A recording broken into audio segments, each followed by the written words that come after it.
In today's class, we are going to see BSc 5th Sem Unit 1 Crystal Structure. Crystal structure में आपका जो सबसे पहला topic था वो लैटिस था और बेसिस।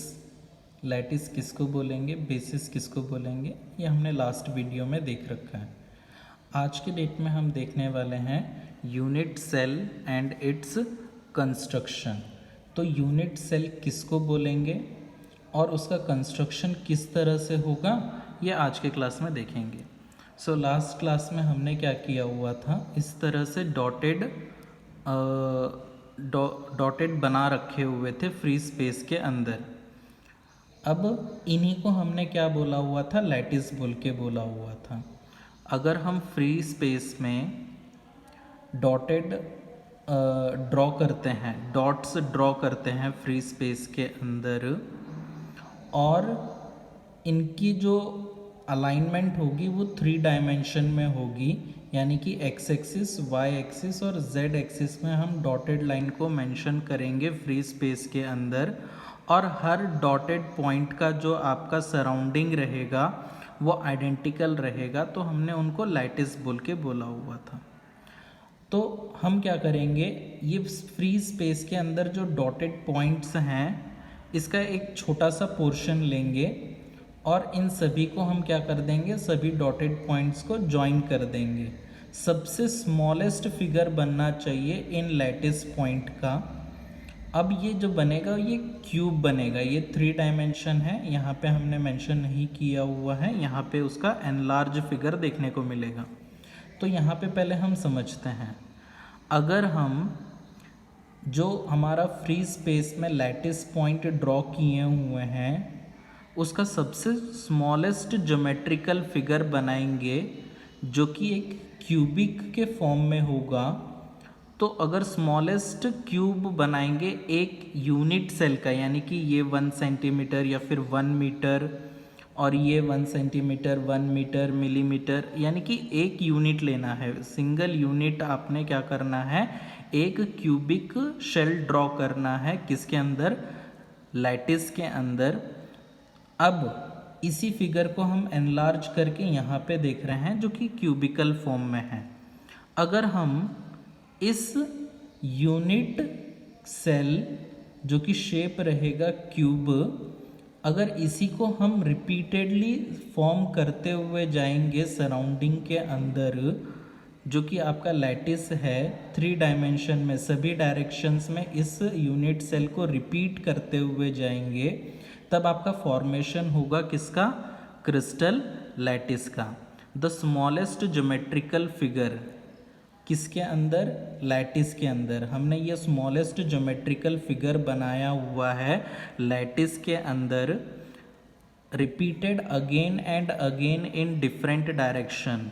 अगर इसी यूनिट क्यूबिक सेल को हम रिपीट करते हुए जाएंगे, जैसे कि ये क्यूबिक सेल और एक यहाँ पे बना लिया और एक यहाँ पे बना लिया, इस तरह से डिफरेंट डायरेक्शंस में अगर हम इस क्यूबिक शेल को ड्रॉ करते हुए जाएंगे तो आपका फॉर्मेशन होगा किसका, क्रिस्टल लैटिस का। तो इसी को हम क्या बोलेंगे, यूनिट सेल। अब इसका एनलार्ज फॉर्म यहाँ पे हम देख रहे हैं, इसके अंदर हम किस तरह से डिस्कशन कर सकते हैं कंस्ट्रक्शन के लिए, देखिए। तो construction of an unit cell, अब यहाँ पे लैटिस हैं सभी, कॉर्नर 8 कॉर्नर हैं क्यूब के, सभी के पास लैटिस पॉइंट्स हैं यहाँ पे। अब हम क्या करेंगे, एक यहाँ से एक्सिस लेंगे वाई एक्सिस, और क्यूबिक का एक वाला और एक एक्सिस एक्स एक्सिस ले लेते हैं, क्यूब साइड का और एक एक्सिस जेड एक्सिस ले लेते हैं। तो ये आपके एक्सिस बन गए हैं। अब एक्स एक्सिस में वेक्टर ए जो रिप्रेजेंट कर रहा है इसको बोला जाएगा बेसिस वेक्टर। वाई डायरेक्शन में बेसिस वेक्टर रहेगा बी, जेड डायरेक्शन में बेसिस वेक्टर रहेगा सी। तो यह हमने एक 3 डायमेंशन यूनिट सेल बनाया है जिसके एक्स एक्सिस में आपके पास बेसिस वेक्टर ए होगा, वाई एक्सिस में बेसिस वेक्टर बी होगा, जेड एक्सिस में बेसिस वेक्टर सी होगा। अब साथ में हमें एंगल भी देखने पड़ेंगे सभी एक्सिस के बीच में। जो आपका बेसिस वेक्टर बी और बेसिस वेक्टर सी है, उनके बीच में अब एंगल बनेगा अल्फ़ा। बेसिस वेक्टर सी और बेसिस वेक्टर ए के बीच में एंगल बनेगा बीटा। बेसिस वेक्टर ए और बेसिस वेक्टर बी के बीच में एंगल बनेगा आपका गामा।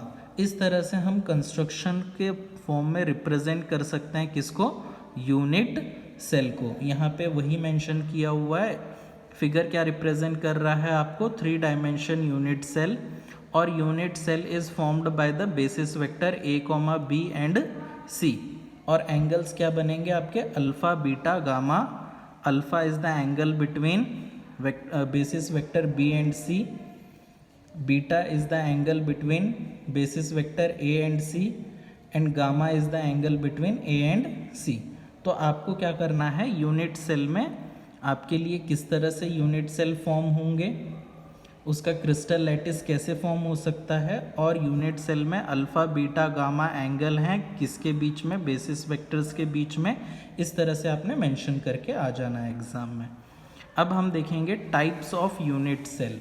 तो हमारे पास टाइप्स में देखिए आपके पास 2 टाइप्स ऑफ यूनिट सेल देखने को मिलेंगे। एक रहेगा आपका प्रिमिटिव यूनिट सेल, दूसरा रहेगा आपका सेंटर्ड यूनिट सेल।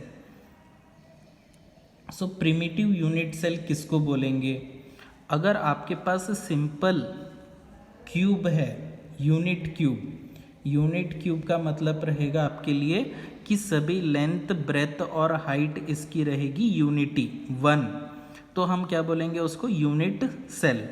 अगर आपके पास एक सिंपल यूनिट सेल है, अगर उसके 8 कॉर्नर्स पे पार्टिकल प्रेजेंट होंगे तो उसको हम बोलेंगे प्रिमिटिव यूनिट सेल।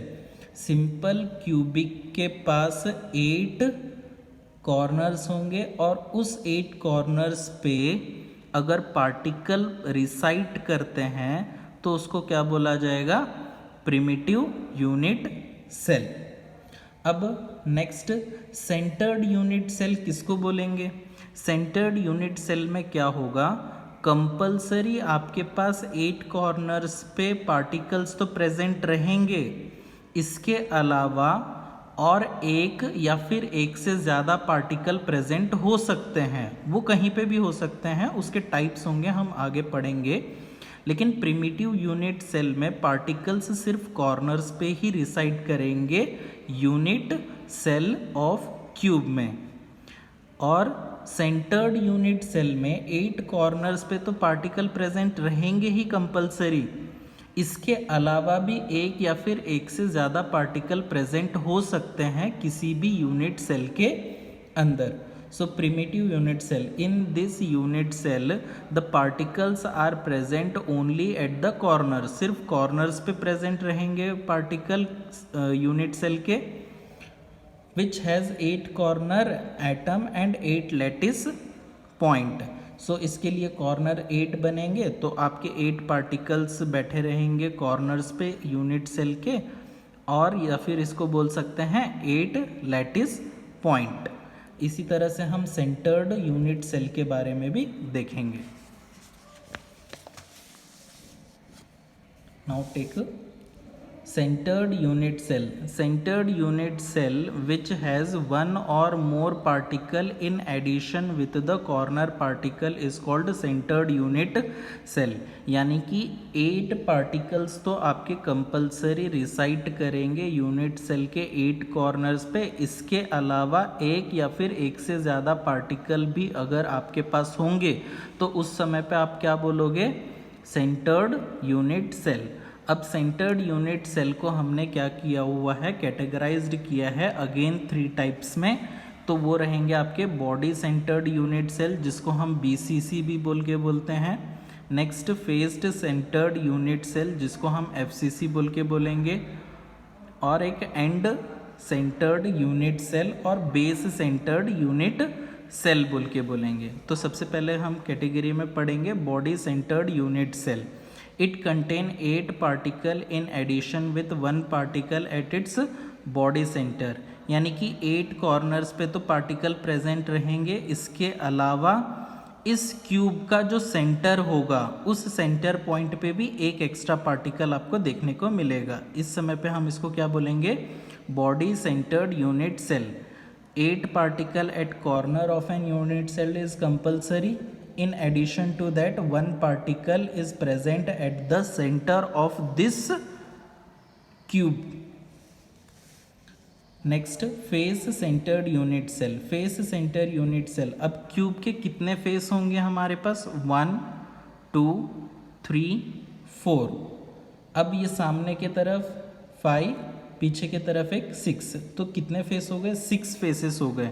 तो 6 फेसेस पे एक एक पार्टिकल कंपलसरी और 8 कॉर्नर्स पे पार्टिकल कंपलसरी होंगे. तो ऐसे वाले को हम बोलेंगे face centered unit cell. 8 corner पे तो पार्टिकल प्रेजेंट रहेंगे ही, इसके अलावा जो आपका क्यूब होगा उसके पास 6 फेसेस होंगे. उस 6 फेसेस पे भी एक एक पार्टिकल देखने को मिलेगा. ऐसे को बोलेंगे हम face centered unit cell.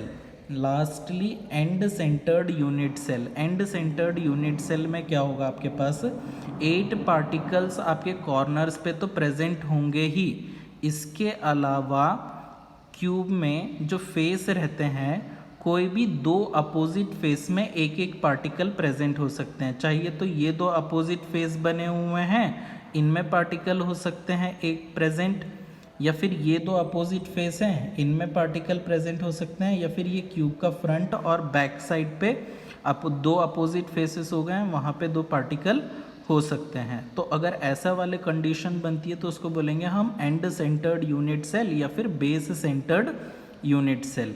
It contain 8 particles in addition with 8 particle corners पे, 1 particle at the center of any 2 opposite faces. So cube के 2 अपोजिट फेसेस में से एक फेस पे 2 अपोजिट फेसेस पे कंपलसरी एक एक पार्टिकल रिसाइड करेंगे.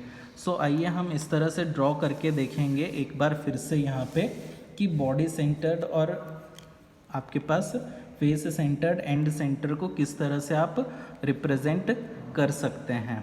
फर्स्ट वन रहेगा आपके पास primitive unit cell. Primitive unit cell में क्या होगा? क्यूब हमने यहाँ पे एक यूनिट सेल ड्रॉ कर लिया हुआ है. अब इस यूनिट सेल में 8 कॉर्नर्स होंगे, तो 8 कॉर्नर्स पे आपके पास यहाँ पे 8 कॉर्नर्स पे अगर आपके पास पार्टिकल रिसाइड करेंगे तो उसको आपने क्या बोलना है? Primitive unit cell. Next second one रहेगा आपके पास सेंटर्ड यूनिट सेल. अब सेंटर्ड यूनिट सेल किसको बोलेंगे? 8 पार्टिकल्स कॉर्नर पे तो प्रेजेंट रहेंगे, इसके अलावा भी एक या फिर एक से ज़्यादा पार्टिकल अगर प्रेजेंट है किसी भी यूनिट सेल को तो हम उसको बोलेंगे सेंटर्ड यूनिट सेल. और सेंटर्ड यूनिट सेल को हमने क्लासीफाई किया हुआ है अगेन 3 टाइप्स में. Body centered unit cell, second face centered unit cell, third end centered unit cell. End centered unit cell में तो फर्स्ट BCC देखेंगे, बॉडी सेंटर्ड यूनिट सेल. अब बॉडी सेंटर्ड यूनिट सेल में हम क्या करेंगे? अगेन एक क्यूब ड्रॉ कर लेते हैं यहाँ पे हम.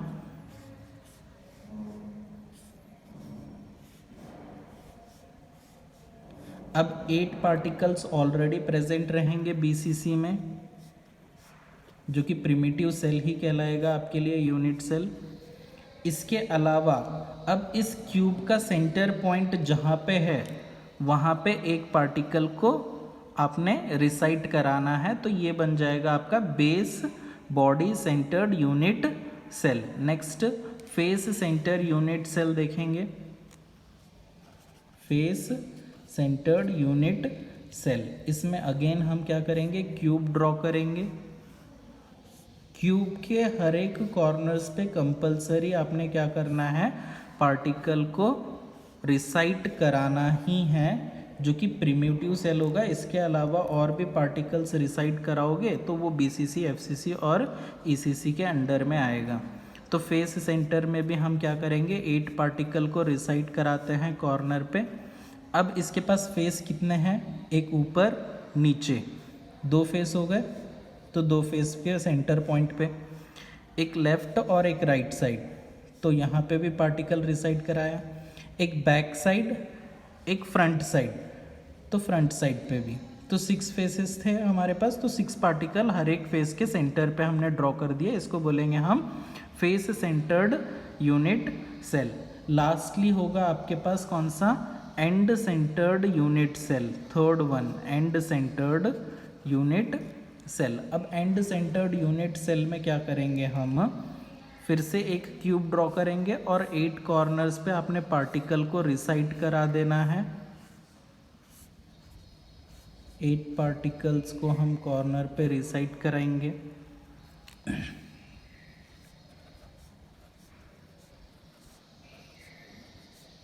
राइट, अब इसके पास 6 फेसेस हैं, यानी कि 3 अपोजिट फेसेस बन सकते हैं, या तो फ्रंट बैक बनेगा, या तो लेफ्ट राइट बनेगा, या तो टॉप बॉटम बनेगा। तो ये अपोजिट फेसेस होंगे। तो इन तीनों में से कोई भी आप 2 अपोजिट फेस ले लीजिए।